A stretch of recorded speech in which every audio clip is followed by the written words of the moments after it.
5 বারের বিশ্ব চ্যাম্পিয়নদের জোড়া আঘাত, 4 বারের বিশ্ব চ্যাম্পিয়নদের রুথলেস থেকে ক্লুলেস হওয়া, কিংবা ডাচ কলোনিয়াল ডার্বির শেষ পর্যন্ত পেনাল্টি ড্রামা, তার সাথে আজকে একে একে ফ্রান্স, নরওয়ে, ইকুয়েডর সবাই নামছে সেই শেষ 16-র গাড়ি ধরতে। রেসে কে জয়ী হবে সেগুলো নিয়ে আলোচনা করব আজকে ডি বক্সে।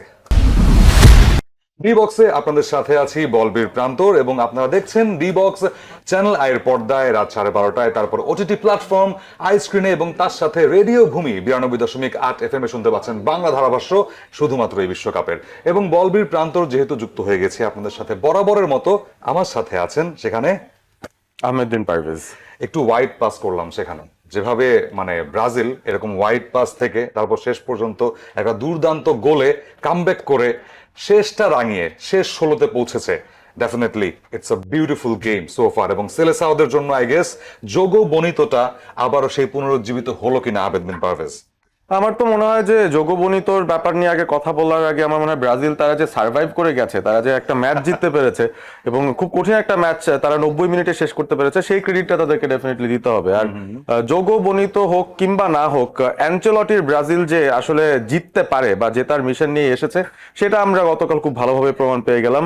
এগেনস্ট জাপান, যারা খুব কঠিন প্রতিপক্ষ, শুরুতে গোল খেয়ে যাওয়ার পর প্রথমার্ধে প্রেসারে থাকার পর কিছু একটা হয়েছিল আমার মনে হয় ওই ফার্স্ট হাফের যেই টিম টকটা সেইখানে, এবং দ্বিতীয় অর্ধে যখন ব্রাজিল নামলো তাদের দেখে মনে হলো যে পুরোপুরি ভিন্ন একটা পরিকল্পনা, ভিন্ন একটা আমেজ নিয়ে তারা খেলতে নেমেছে এবং একের পর এক এত আক্রমণ তারা করেছে, আক্রমণের ভলিউম এত বেশি ছিল। শেষ পর্যন্ত জাপান যতই তাদের ডিফেন্স আটোসাটো করুক না কেন, যতই 7-8 জন মিলে লো ব্লকে খেলুক না কেন, ব্রাজিলের গোল আসলে আটকানো সম্ভব হয়নি। এবং সেখানে গ্যাব্রিয়েল মাগালেজের ক্রস, ক্যাসেমেরোর হেডারে ব্রাজিলের সমতায় ফেরা, এবং যখন আসলে মনে হচ্ছিল যে ম্যাচ এক্সট্রা টাইমে চলে যাবে, একে একে চলে গেছে, 90 মিনিট পেরিয়ে এক্সট্রা টাইম চলে গেছে, সেই জায়গায় হঠাৎ করে গ্যাব্রিয়েল মার্টিনেলি, আমি জানি যে প্রান্তর আরেকটু ডিটেলস বলতে চাইবে কারণ তার টিমের প্লেয়ার। ইয়েস, আমার টিমের প্লেয়ার মানে ইংলিশ প্রিমিয়ার লিগ আর্সেনালের সেই গ্যাব্রিয়েল মার্টিনেলি, যিনি কিনা ইপিএল জিতেছেন এই মৌসুমে আর্সেনালের হয়ে। সো সেখানে যাওয়ার আগে টু ফ্যাক্টর নিয়ে কথা বলবো ব্রাজিলের। ব্রাজিল বেসিক্যালি কোথায় জিতেছে সেখানে। First of all definitely Bruno Guimaraes, সে কথা নিয়ে আর কোনো উচ্চবাচ্যই নেই। এবং আরেকটা জায়গা আমার মনে হয় সেটা হচ্ছে, এই বুঝতেই পারছেন কার কথা বলছি, দি বস, দি ডন কার্লো আনচেলত্তি, যার দুর্দান্ত একটা স্ট্র্যাটেজিতে ব্রাজিল শেষমেশ সেই গোলটা পেয়েছে, আদায় করে নিয়েছে, এবং তিনি ইমোশনকে পাত্তা না দিয়ে লজিকে থেকেছেন, বাস্তবতায় থেকেছেন। কি বলবেন ডনের কথা? আমার তো মনে হয় বাস্তবতার থাকার যে বিষয়টা সেটা তার চেয়ে ভালো কেউ জানে না, এবং তিনি আসলে যে টিমটা নিয়ে এসেছেন সেই দলটায় এমন কিছু খেলোয়াড় রয়েছেন যাদের সঙ্গে তার রিয়াল মাদ্রিদ আমলেই বেশ ভালো যোগাযোগ, ক্যাসেমিরোর সঙ্গে তার ভালো কানেকশন, ভিনিসিয়াস জুনিয়রকে তিনিই মূলত গড়ে তুলেছেন, এবং বাস্তববাদী একজন কোচ, যে কারণেই খুব বেশি উচ্ছ্বসিত হন না, আবার খুব বেশি মুশড়েও যান না। না, তিনি কিন্তু শেষমেশ বলেছিলেন যে তিনি টেনশনে ছিলেন, তার পা কাঁপছিল, এজন্য গোলটা হওয়ার পর উদযাপন করতে পারেননি। বাট না, দিস ইজ ডন বেসিক্যালি। যখন তিনি রিয়াল মাদ্রিদ ছাড়লেন সবাই ভাবছিলেন যে he was the problem, but basically Real মাদ্রিদের জন্য কোচ কার্লো আনচেলত্তি সেখানে প্রবলেমটা ছিলেন না, প্রবলেমটা ছিল অন্য একটা জায়গায়। সেটা নিয়ে ডিসকাশন করার অবশ্য সুযোগ পাবো আমরা, বাট স্টিল ব্রাজিলকে শেষমেশ কংগ্রেচুলেশনস। অর্থাৎ ব্রাজিল যে শেষ 16তে পৌঁছবে এই জাপানকে হারিয়ে, যেই জাপান শুরু থেকে লো ব্লকে খেলছে এবং প্রতি আক্রমণে, মুহুর্মুহু আক্রমণে সেই যে গতি, আমরা গতির কথা বলছিলাম, সেই গতি দিয়ে ফার্স্ট হাফটা পুরোপুরি দখল করে রেখেছিল। So heartbreak for the Japan, the blue samurais. আমরা যদি পরের ম্যাচে যাই, সেখানে গ্রুপ পর্বে একটা বেশ কথা চাওয়ার হয়েছিল যে জিতলে জাপান, তারপরে হচ্ছে ড্র করলে নেদারল্যান্ডস, এবং হারলে জার্মানি। ব্রাজিল পড়তে পারে 3 দলের সামনে, এবং 3 দলে কিন্তু এক রাতে বিদায় হয়ে গেছে, এবং সেই বিদায়টা শুরু হয়েছে জার্মানদের দিয়ে। 4 বারের চ্যাম্পিয়ন জার্মানি একদম পেনাল্টিতে লেজে গোবরে পাকিয়ে ফেলেছে। বাট সেখানে যাওয়ার আগে দুজন মানুষকে অবশ্যই কৃতিত্ব দিতে হবে সেখানে। একজন হচ্ছে সেখানে আলভেরো, অর্থাৎ প্যারাগুয়ের যে coach, head coach, Argentine coach, তাকে নিয়ে কথা বলেছিলাম আগেও। বাট তার পাশাপাশি আরেকজন ডিয়েগো কারানজা, তিনি হচ্ছেন প্যারাগুয়ের গোলকিপিং কোচ, এবং তিনি 2022 সালে ইকুয়েডরের হয়ে কিন্তু সেই গোলকিপিং কোচের দায়িত্বে ছিলেন, এবং তার পাশাপাশি এই আলভেরো সেই ইকুয়েডরের কোচ কিন্তু ছিলেন। জুটিটা রান করছে প্যারাগুয়ের হয়ে, এবং দুর্দান্ত রান করছে, বিকজ আমরা দেখেছি যে হিল কি দুর্দান্ত কিপিংটা করেছেন। হিলের কিপিং নিয়ে ডেফিনেটলি আমাদের কথা বলতেই হবে, কারণ এবারে ওয়ার্ল্ড কাপে সবচেয়ে লম্বা গোলকিপারদের মধ্যে তাকে রাখা হয় 6 ফুট 6 ইঞ্চি লম্বা, এবং তিনি যখন পেনাল্টি শুট আউটের সময় জার্মানি আর প্যারাগুয়ে যখন একে একে সমতায় থেকে এক্সট্রা টাইমও শেষ হয়ে গেল, জার্মানি কিছু অদ্ভুত সিদ্ধান্ত মাঝখানে নিয়েছিল, মুসিয়ালাকে স্টার্ট না করে উনদাফকে স্টার্ট করিয়েছে, এবং ছন্দ ছিল না খেলার মধ্যে। যাই বলি না কেন, দিন শেষে যে ব্যাপারটা ঘটেছে সেটা হচ্ছে যখন পেনাল্টিতে যাওয়া হলো এবং আমরা তখন হিলের আসল চেহারাটা দেখলাম, কারণ তিনি যখন গোলপোস্টের ফ্রেমের সামনে দাঁড়িয়েছেন তিনি হাতটা উঁচু করলেন এবং দেখে মনে হলো যে তিনি আসলে ওই টপ বার পেরিয়ে তার হাত উপরে উঠে যাচ্ছে। সুতরাং এই যে রিচ তার, সেটা দেখে আমার মনে হয় ডেফিনেটলি জার্মান স্ট্রাইকাররা ঘাবড়ে গেছেন, এবং কাই হ্যাভার্টজ এতগুলো ওপেন প্লে থেকে গোল দিলেন জার্মানির জন্য, তাদের ভালো পারফরমেন্সের পিছনে এত বড় অবদান, বাট সেই তিনি মিস করলেন। ভোল্টামাদা আরো এক স্ট্রাইকার সাবস্টিটিউট থেকে নামানো হয়েছিল তাকে বোধহয় পেনাল্টি নেওয়ার জন্য, তিনিও মিস করলেন। মাঝখানে প্যারাগুয়ের নাম্বার 9ও মিস করেছেন, অর্থাৎ স্ট্রাইকাররা সামহাও পেনাল্টি মিস করেই যাচ্ছিলেন। ম্যানুয়াল নয়ারকে একটা সেভও করতে হয়েছিল এবং একটা পর্যায়ে এমন হয়েছিল যে টানা দুটো মিস প্যারাগুয়ের করতে হবে, সেটাও তারা করেছে।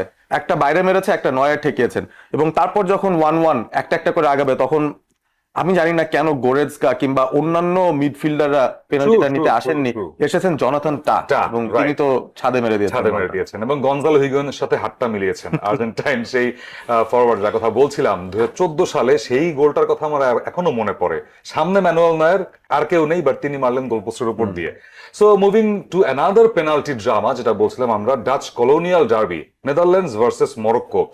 এই পেনাল্টি শুট আউটটা খুব মজা। আমি এটার নাম দিয়েছি যে কেউই পেনাল্টিতে গোল করতে চায়নি, জিততেই চায় না, মানে গোলও করবো না আমরা, পেনাল্টিতেও গোল করবো না, এবং শেষমেশ লাস্ট অফ অল গিয়ে যেখানে মরক্কো জিতলো।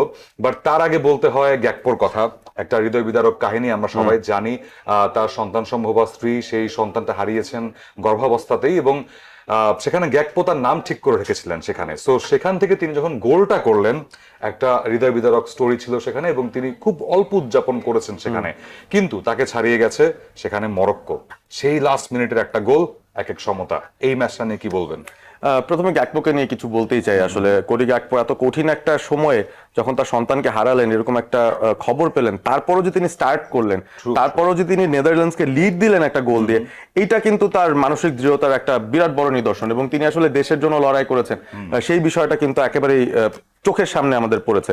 তবে ওই যে মরক্কো, তারা তো আসলে নেদারল্যান্ডসের চেয়ে এক র্যাঙ্ক উপরে ফিফাতে, তারা 7-এ, নেদারল্যান্ডস 8-এ, এবং মরক্কো যে ফাইট ব্যাক করবে এটা সবাই জানতো। তারা একটা গোল দিয়ে কামব্যাক করেছে, 1-1 সমতা, তারপরে এক্সট্রা টাইম, আবারও সেই জার্মানি প্যারাগুয়ের মতো একটা গল্প যেখানে পেনাল্টিতে গিয়েই পৌঁছতে হলো। এবং পেনাল্টিতে যখন দুজন এসছেন, একজন ভারব্রুগেন যিনি নেদারল্যান্ডসের নতুন কিপার, এবারে প্রিমিয়ার লিগে তিনি ব্রাইটনের হোভ অ্যালবিয়নের হয়ে খেলেছেন, আর অন্যদিকে ইয়াসিন বুনো যিনি ওয়ার্ল্ড কাপ প্রুভেন, এবং গত ওয়ার্ল্ড কাপে তিনিই আসলে তার হাত দিয়ে এতগুলো পেনাল্টি ঠেকিয়ে মোরক্কোকে নিয়ে গিয়েছিলেন ওই সেমিফাইনালে।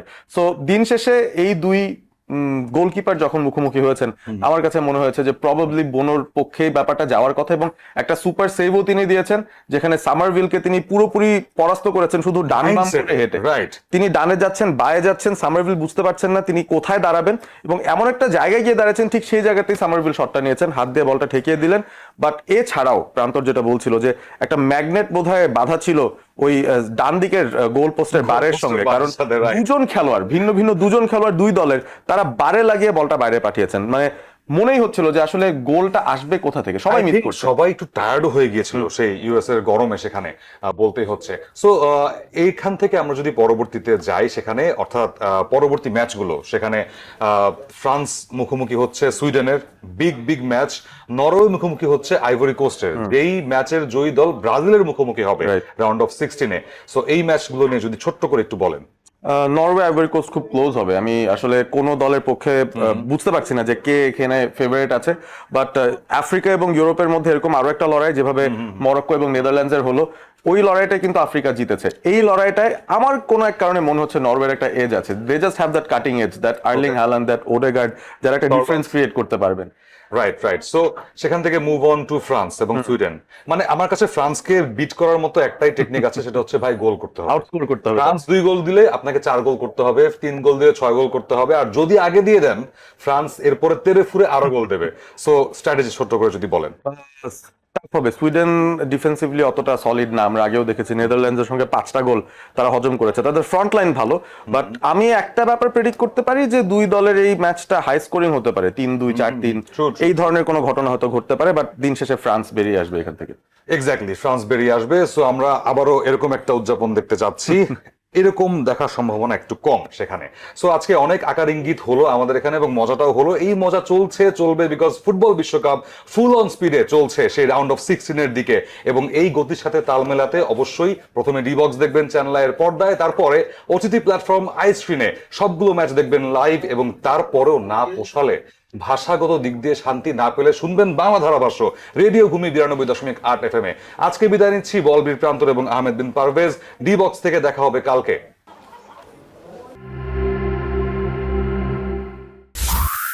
রেডিও ভূমি 92.8 FM